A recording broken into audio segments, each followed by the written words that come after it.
আমি যে গাছটার সামনে করে দাঁড়ায় আছি, এটা আসলে বাংলাদেশে খুবই বিরল, খুব কম পাওয়া যায়। তবে এটা বাংলাদেশের চাহিদা প্রচুর। এর নাম হচ্ছে কোকোয়া, যেটা থেকে হচ্ছে হলো আমরা চকলেটের যে মূল উপাদান, এই মূল উপাদানটা হচ্ছে হলো আমরা এই কোকোয়া থেকে পেয়ে থাকি। আমাদের দেশে এটা সম্পূর্ণই আমদানি নির্ভর বলা যায়। বাণিজ্যিকভাবে বাংলাদেশে এর কোনো চাষ নেই। তবে এটা হচ্ছে দক্ষিণে ভারতে কিছু জায়গায় হয়, আর আফ্রিকার হচ্ছে হলো সবচাইতে বেশি চাষ হয় এই কোকোয়ার। এই গাছটা ছায়াযুক্ত স্থানে হয়, হ্যাঁ, এবং এই ফলগুলা গাছের সাথেই আমাদের দেশে শিমুল তুলার যে ফলটা, ওই ফলের আকৃতির ওইভাবে হয় আর কি। আপনারা দেখতেই পাচ্ছেন এই গাছটাতে যে ফুল আছে, এই গাছে ছোট ফল আছে।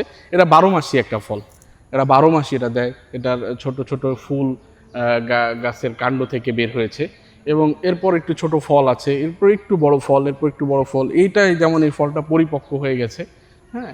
এটা হচ্ছে হলো কোকোয়া গাছ, যেটা থেকে চকলেটের মূল উপাদান যেটা, সেইটা আমরা পেয়ে থাকি।